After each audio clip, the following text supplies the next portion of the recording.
नमस्कार दोस्तों, मेरा नाम है शब्द और आज की इस वीडियो में हम डिस्कस करने वाले हैं प्रबंध का एक और कार्य या फिर फंक्शन ऑफ मैनेजमेंट, जिसको हम कहते हैं कंट्रोलिंग। कंट्रोलिंग आपका कह सकते हो आखिरी फंक्शन है मैनेजमेंट का। डिस्कस कर रहे हैं यहाँ पर बिजनेस मैनेजमेंट को, और इससे पहले के वीडियोस में हमने बहुत सारे टॉपिक्स जो हैं, बहुत सारी यूनिट्स कवर करी हैं, जैसे कि business environment, HRM, banking and financial institutions, management, marketing management और legal aspects of the business. ये सारे जो यूनिट्स हैं मैंने मेरे चैनल पर आपको मिल जाएंगी, और वहाँ पर मैंने प्लेलिस्ट जो है आपके यूनिट वाइज बनाई है, वहाँ पर आप चेकआउट कर सकते हो। ठीक है, तो चलिए स्टार्ट करते हैं आज के इस वीडियो में। कंट्रोलिंग बहुत ही सिंपल टॉपिक है और इसको ज़्यादा हम सिंपल ही रखेंगे। सिंपल बात मतलब ये है कि in order to seek planned results from the subordinates a manager needs to exercise effective control over the activities of the subordinates. वही बात है, जो चीज़ें आपने प्लान करी हैं उनको आप अगर एग्जीक्यूट करना चाहते हो, उनको आप अगर लागू कराना चाहते हो, तो आपको कंट्रोल करना पड़ेगा। किसको कंट्रोल करना पड़ेगा? आपको अपने एम्प्लॉयज़ को कंट्रोल करना पड़ेगा, आपको अपने रिसोर्सेज को कंट्रोल करना पड़ेगा, आपको अपने ह्यूमन रिसोर्स को भी। ठीक है, तो वही बात है यहाँ पर। Controlling means ensuring that activities in an organisation are performed as per the plans. Controlling also ensures that an organization's resources are being used effectively and efficiently for the achievement of predetermined goals. Controlling is thus a goal-oriented function. गोल को ध्यान में रखकर आपका जो function किया जाता है controlling जो है, हम गोल को ध्यान रखकर करते हैं। और गोल कहाँ से सेट होता है? प्लानिंग से गोल सेट होता है। तो इसी तरह से हम कह सकते हैं कि प्लानिंग से बहुत ही ज़्यादा रिलेटेड है। अभी ये इसके ऊपर एक और अभी हम टॉपिक बनाएंगे, मतलब एक और हमारी स्लाइड है कंट्रोलिंग और प्लानिंग के ऊपर, तो उसको हम यहाँ पर डिटेल में समझेंगे। तो यहाँ पर हम कंट्रोलिंग का जो मीनिंग है या फिर इसकी डेफिनेशन देख लेते हैं। कुंटेज ओ डोनल ने managerial control implies the measurement of accomplishment against the standards and correction of deviations to ensure attainment of objective according to plans. ठीक है, सबसे बड़ी चीज़ आपको ध्यान रखनी है कि कंट्रोलिंग में हम स्टैंडर्ड सेट करते हैं। स्टैंडर्ड्स का मतलब होता है मानक।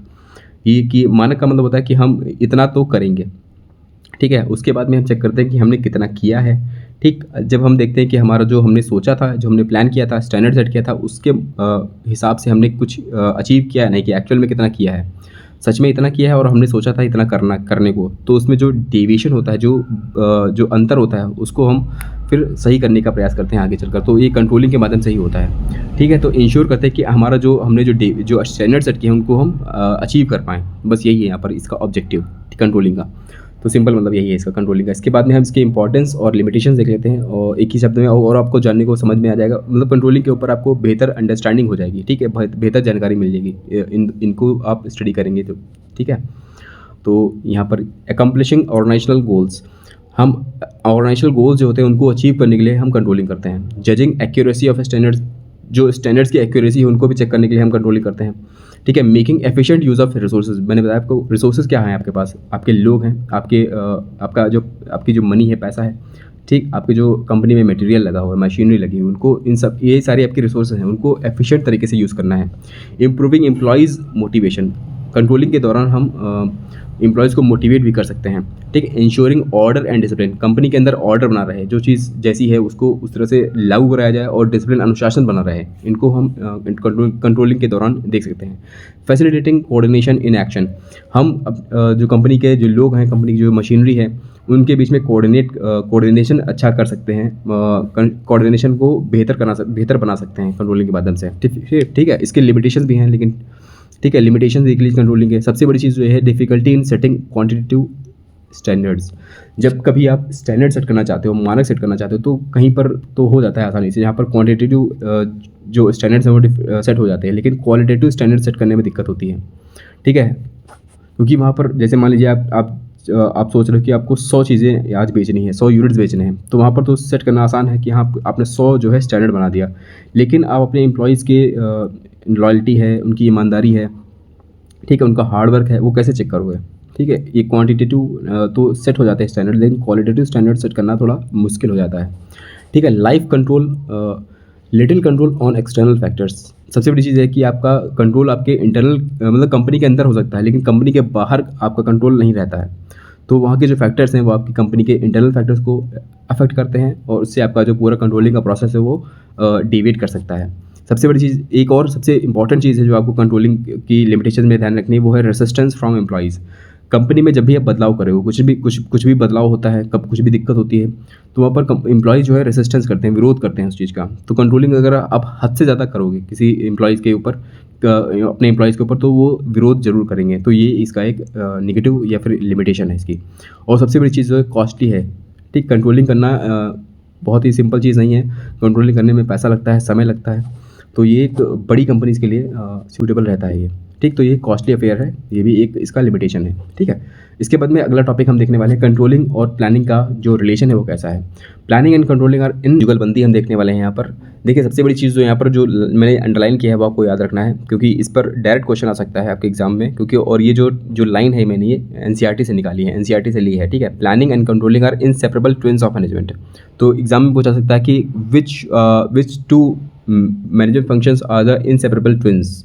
तो ये क्वेश्चन आ सकता है आपके एग्जाम में। ठीक है, तो सबसे बड़ी ये यहाँ पर है, once a plan becomes operational controlling is necessary to monitor the progress, measure it, discover deviations and initiate corrective measure to ensure that events conform to plans। वही बात है।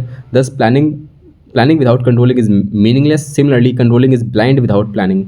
तो यहाँ पर देखिए कितना अच्छे तरीके से उन्होंने डिफाइन किया है इसको। इनसेपरेबल ट्विन्स क्यों हैं यहाँ पर? दो जो मैनेजमेंट के फंक्शन है आपके प्लानिंग और कंट्रोलिंग, ये दोनों अलग नहीं किए जा सकते हैं। इनसेपरेबल ट्विन्स हैं, मतलब कि जुड़वा बच्चे हैं, कह सकते हैं जुड़वा भाई बहन हैं या जुड़वा भाई हैं। वही बात है यहाँ पर, क्योंकि यहाँ पर कहा जा रहा है कि प्लानिंग जो है बेकार है अगर आप कंट्रोल नहीं करते हो।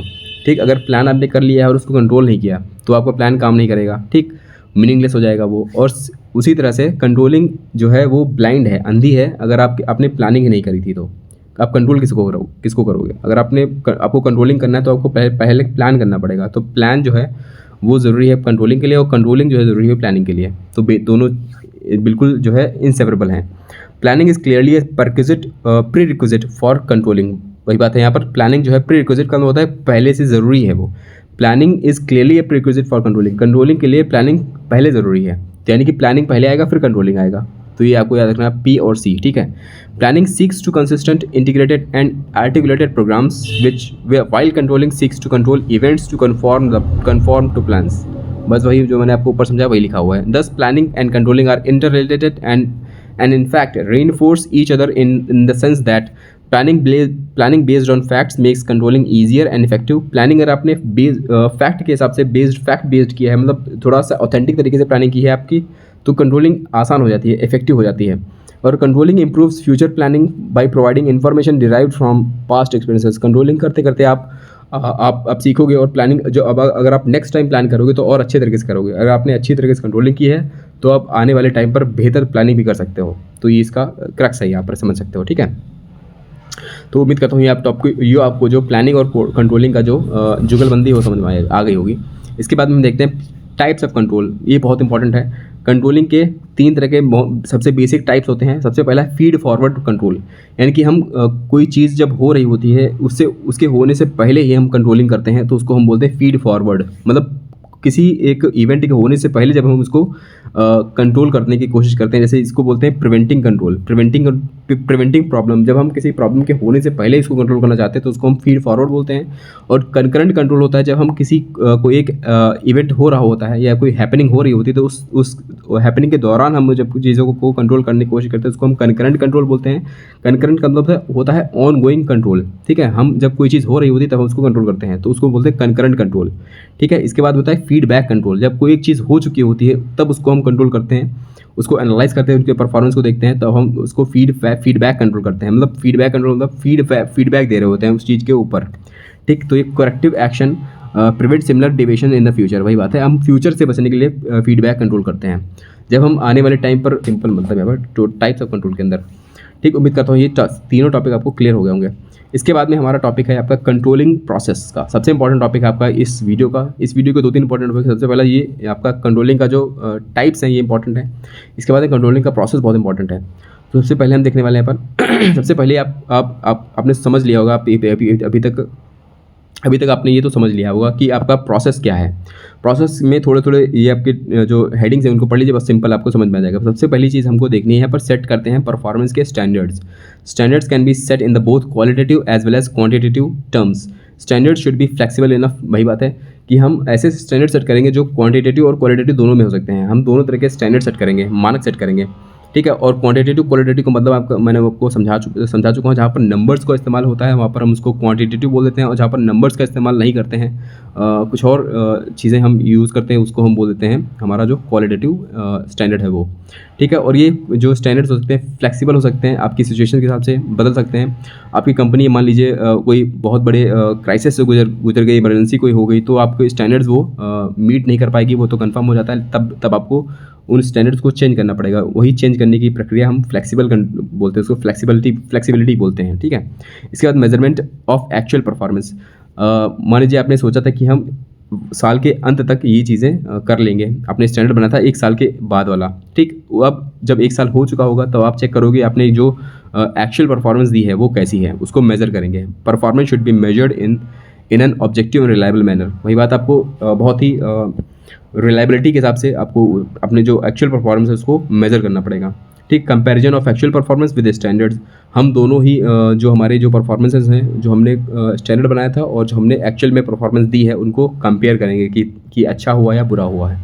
ठीक। इसके बाद एनालाइज करेंगे डेविएशंस को। हम अपने जो हमारे जो विरोधाभास हैं, या फिर कह सकते हो जो हमारा जो मैच नहीं कर रहा है, जो हमारे एक्चुअल और जो स्टैंडर्ड है उनको मैच करने देखेंगे कि उसमें कितना अंतर है। उन अंतरों को, उन डेविएशंस को हम एनालाइज़ करेंगे। एनालाइज़ करने के बहुत सारे तरीके हो सकते हैं, जैसे क्रिटिकल पॉइंट कंट्रोल होता है, मैनेजमेंट बाय एक्सेप्शन हो सकता है। मैनेजमेंट बाय एक्सेप्शन को मैंने अलग वीडियो में समझाया हुआ, वहाँ पर मैं इस वीडियो के डिस्क्रिप्शन में उसकी जो वीडियो का जो लिंक है वो दे दूँगा। एक्सेप्शन का मतलब ये होता है कि हम जब बहुत ही ज़्यादा एक्सेप्शन आ जाता है, मतलब मान लीजिए बहुत ज़्यादा डेविएशन हो गया आपके किसमें, आपके परफॉर्मेंस और आपके स्टैंडर्ड्स में बहुत ज़्यादा डेविएशन हो जाता है, तब हम यहाँ पर बड़े जो टॉप मैनेजमेंट के लोग हैं उनको इनवाइट करते हैं कि आप ये देखिए कि इसमें क्या दिक्कत हुई है, वरना हम बाकी अपने सबऑर्डिनेट्स के ऊपर छोड़ देते हैं। तो ये आपका मैनेजमेंट एक्सेप्शन का एक कंसेप्ट है, ये अलग से चीज़ आती है। तो यहाँ पर एनालाइज करेंगे हम डेविएशन को। ठीक है।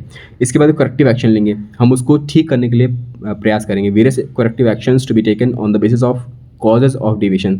हम जितना हमारा जो जैसा डेविएशन होगा, जिस तरह की हमारी डिमांड होगी, मांग होगी, उस तरह से हम उसको ठीक करने का प्रयास करेंगे। तो ये हमारा कंट्रोलिंग का प्रोसेस है पूरा, बहुत सिंपल है। इसको और अच्छे से एग्जांपल से आप समझ सकते हो। ठीक है। तो ये आपको हेडिंग्स याद रखनी है। ठीक है। इसके बाद में हमारी टेक्निक्स हैं, सबसे इंपॉर्टेंट आपका ये इस वीडियो का टॉपिक ये भी है।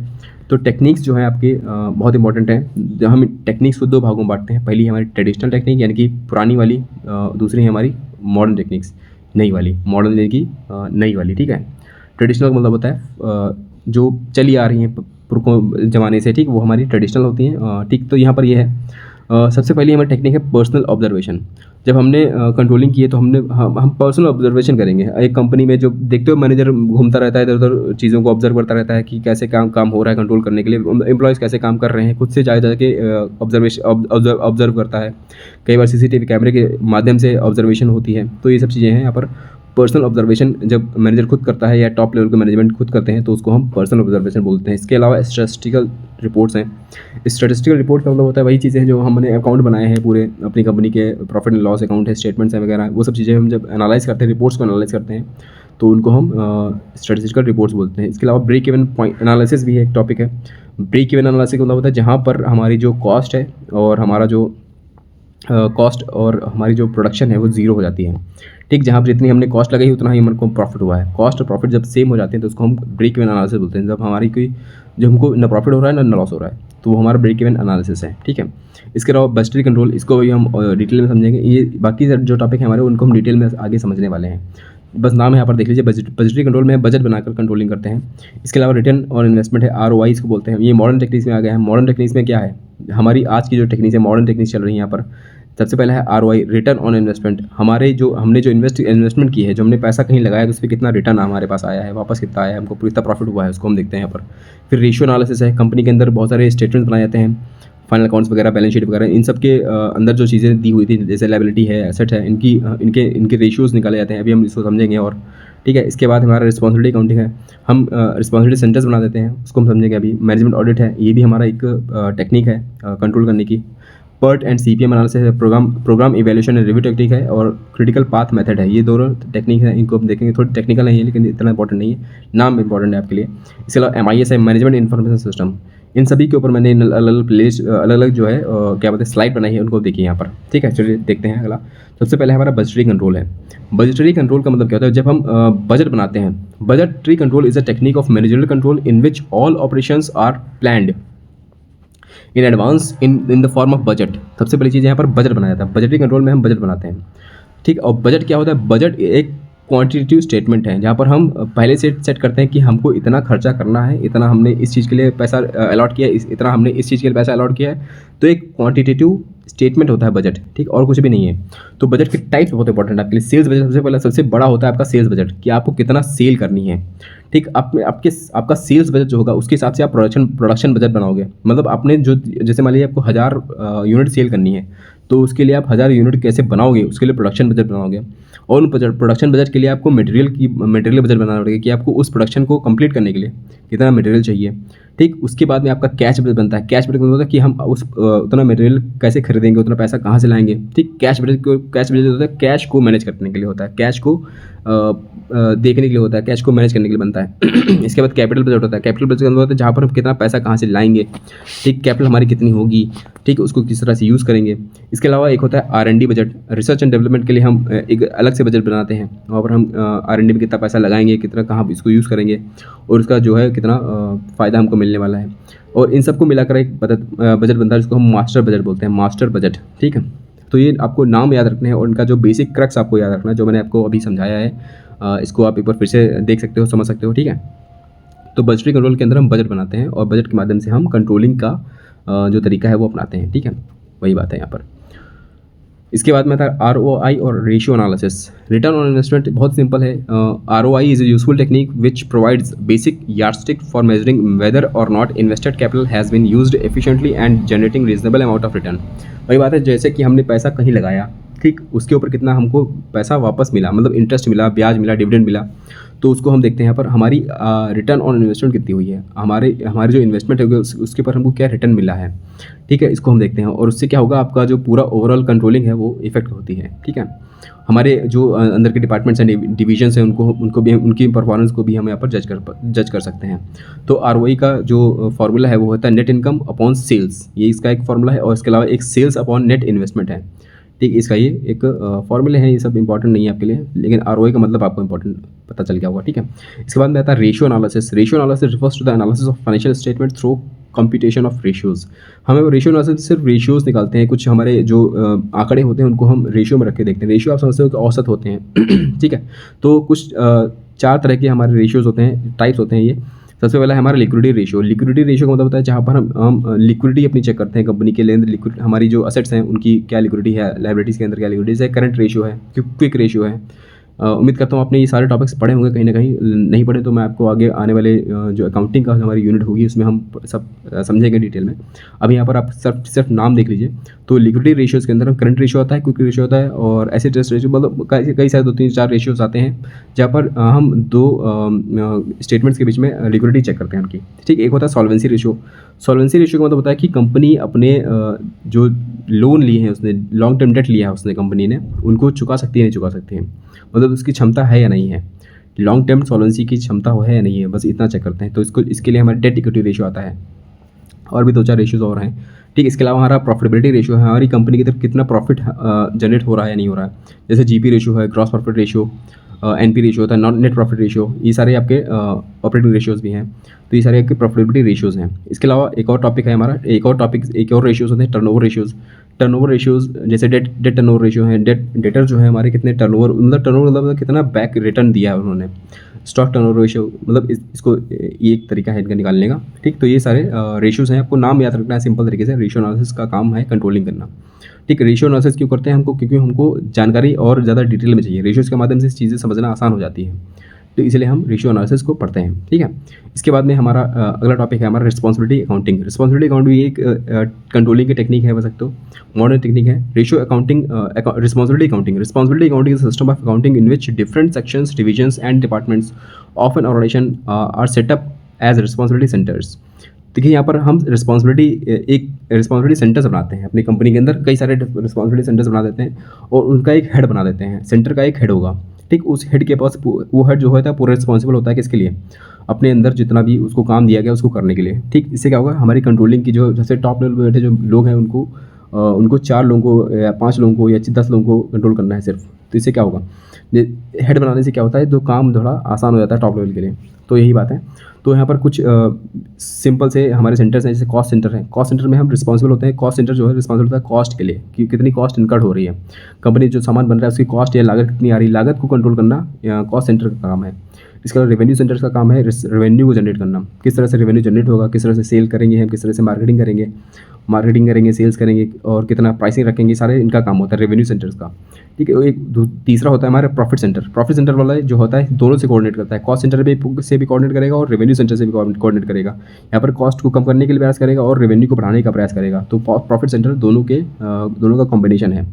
इसके बाद आता है इन्वेस्टमेंट सेंटर। इस इन्वेस्टमेंट सेंटर का मतलब है जो हमको प्रॉफिट हुआ है उसको हम कहाँ पर लगाएं, तो उसको कहाँ इन्वेस्ट करें कि हमारा पैसा जो है और ज़्यादा ग्रो हो, इन्वेस्टमेंट बढ़े, हमारी इन्वेस्टमेंट के हमारा जो ROI है वो बढ़े, रिटर्न जो है इन्वेस्टमेंट के ऊपर रिटर्न जो है वो बेहतर आए। तो इनके लिए इन्वेस्टमेंट सेंटर बनाया जाता है। इन सब के ऊपर इनके सबके एक अलग अलग हेड होते हैं, उनका ये काम होता है। ठीक है, तो उम्मीद करता हूँ आपको रिस्पॉन्सिबिलिटी सेंटर समझ में आ गया, रिस्पॉन्सिबिलिटी अकाउंटिंग जो है वो समझ में आ गया होगा। इसके बाद में हमारा अगला टॉपिक है मैनेजमेंट ऑडिट। मैनेजमेंट ऑडिट देखिए सिंपल तरीके से आपने ऑडिट पढ़ा होगा। ऑडिट का मतलब होता है कि हम जब अकाउंटिंग कर लेते हैं, हमारा अकाउंटिंग का सारा काम खत्म हो जाता है, तब हम ऑडिट करते हैं। ऑडिट का मतलब होता है कि हम अपनी जो अकाउंटिंग हमने की है, जो हमने जो स्टेटमेंट बनाए हैं, जो हमने चीज़ें लिखी हैं, जो हमने रिपोर्ट तैयार की हैं, उनको चेक करना कि वो सही है या नहीं है, उसके अंदर एक्यूरेसी है या नहीं है, वो ट्रू एंड फेयर दिखा रहे हैं या नहीं दिखा रहे हैं। तो ये काम होता है ऑडिट का। लेकिन मैनेजमेंट ऑडिट जो होती है वो कंपनी के अंदर जो मैनेजमेंट है वो अपना जो काम मैनेजमेंट का काम है वो अच्छे तरीके से कर रहे हैं या नहीं कर रहे हैं, उनको चेक करना होता है। ठीक, तो मैनेजमेंट ऑडिट जो होती है वो मैनेजमेंट की ऑडिट होती है। refers to the systematic appraisal for the overall performance of the management of an organization। ठीक है, पर्पज़ क्या है, purpose is to review efficiency and effectiveness of management की जो इफेक्टिवनेस है, एफिशिएंसी है, उसको वो मतलब अपना काम सही तरीके से कर रहे हैं नहीं कर रहे हैं, उनको इम्प्रूव करने के लिए, उनकी परफॉर्मेंस को इम्प्रूव करने के लिए ये ऑडिट की जाती है। Thus it may defined as evaluation of functioning, performance and effectiveness of management of an organisation. बस यही है। ये हेल्प करता है इम्प्रूव करने में, कंट्रोल सिस्टम को इम्प्रूव करने में, और improve the coordination in the function of various departments. वही बात है, कंपनी के जितने डिपार्टमेंट्स हैं, डिवीजन्स हैं, उनके बीच में जो कोऑर्डिनेशन है वो बनाने में बेहतर रोल निभाता है ये। It ensures updating existing managerial policies and strategies in the light of environmental changes. तो मैनेजमेंट ऑडिट जो है आपकी कंपनी के मैनेजमेंट के लिए बहुत इंपॉर्टेंट है, उनको सही रास्ता दिखाती है मैनेजमेंट ऑडिट। ठीक है, और ये कौन करता है, मैनेजमेंट ऑडिट जो करता है वो इंटरनल ऑडिटर करता है। ठीक, इसको जो अलॉट करते हैं, जो ऑडिटर जो बनाया जाएगा वो भी मैनेजमेंट के द्वारा ही बनाया जाता है। तो इतना आपको याद रखना है। ठीक है, मैनेजमेंट ऑडिट जो है वो अंदर होती है, अंदर के लोग ही करते हैं और अंदर के लोगों के द्वारा ही कराई जाती है। तो यही है सिंपल। इसके बाद में आता है PERT and CPM, programme evaluation and review technique and critical path method. ये दो मेथड्स हैं, इनके बारे में आपको ज़्यादा जानने की ज़रूरत नहीं है, लेकिन थोड़ा सा जो मैंने हाईलाइट कर रखे हैं उनको आप पढ़ लीजिए, बहुत आसान तरीके से आपको समझ में आ जाएगा। PERT and CPM are important network techniques useful in planning and controlling. वही बात है, प्लानिंग और कंट्रोलिंग दोनों में काम आता है आपके ये techniques. These are specially useful for planning, scheduling and implementing time bound projects. सबसे बड़ी चीज़ आपको PERT एंड CPM के बारे में ये याद रखनी है कि आपको ये प्रोजेक्ट के लिए इंपॉर्टेंट है। ठीक, बड़े बड़े प्रोजेक्ट जो होते हैं वहाँ पर इनकी इफेक्टिवनेस या फिर यूजफुलनेस आती है। Involving performance of variety of complex, diverse and inter related activities. These techniques deals with time scheduling and resource allocation. Time schedule काम करना होता है, रिसोर्स एलोकेशन करना होता है for these activities and aims at effective execution of projects within given time schedule and structure of cost। A network diagram, यहाँ पर देखिए एक नेटवर्क डायग्राम बनाया जाता है, is prepared to show the sequence of activities of a project and time estimates are prepared for each activity। हर एक activity के लिए हम एक एस्टिमेट बनाते हैं कि हम इस एक्टिविटी में इतना पैसा लगाएंगे, इस एक्टिविटी में इतना टाइम लगेगा। लॉन्गेस्ट पाथ जो होता है हमारा नेटवर्क का, उसको हम क्रिटिकल पाथ बोल देते हैं। ठीक है, क्रिटिकल पाथ आपसे पूछे तो बोल दी, अब एक क्वेश्चन आ सकता है एग्जाम में। देखिए क्रिटिकल पाथ क्या होता है, जो लॉन्गेस्ट पाथ होता है उसको हम क्रिटिकल पाथ बोलते हैं। ठीक, सबसे बड़ी चीज़ आपको याद रखनी है कि जो PERT और CPM है वो यूज़फुल होते हैं extensively in the area of like ship building में, कंस्ट्रक्शन प्रोजेक्ट्स में, एयरक्राफ्ट मैन्युफैक्चरिंग में। यहाँ पर इन बड़ी बड़ी चीज़ों में आपका ये जो टेक्निक्स हैं वो यूज़ होती हैं। ठीक, तो सिंपल मतलब यही है, PERT और CPM के बारे में आपको इतना जानकारी इंपॉर्टेंट है या फिर आपको समझनी चाहिए। ठीक है, इसके बाद आखिरी टॉपिक बचा है हमारा MIS का, management information system. MIS management information system is a computer based information system. वही बात है, यहाँ पर ये आपका आईसीटी से रिलेटेड है, इन्फॉर्मेशन टेक्नोलॉजी से रिलेटेड है। यहाँ पर क्या है, इन्फॉर्मेशन के माध्यम से हम डेटा को यूज़ करते हैं। पीपल जे देखिए हमारे पास बहुत सारे डाटा है, डेटा को बहुत सारी इन्फॉर्मेशन है और बहुत सारे डेटा को इन्फॉर्मेशन मतलब बहुत सारी इन्फॉर्मेशन उस इन्फॉर्मेशन को हम डेटा में कन्वर्ट करते हैं जिससे हम उसको समझ सकें। तो ये सारा काम आपका कंप्यूटर बेस्ड होता है और इससे क्या होगा, आपके पास बेहतर इन्फॉर्मेशन होगी, इससे आपके बेहतर डिसीजन मेकिंग ले पाओगे, बेहतर डिसीजन ले पाओगे, उससे आपकी प्लानिंग भी अच्छी होगी और कंट्रोलिंग भी अच्छी होगी। तो इस बस इतना इतना सिंपल, मतलब यहाँ पर इसको आप पढ़ लीजिए, बहुत ज़्यादा सिंपल है, आपको समझ में आ जाएगा।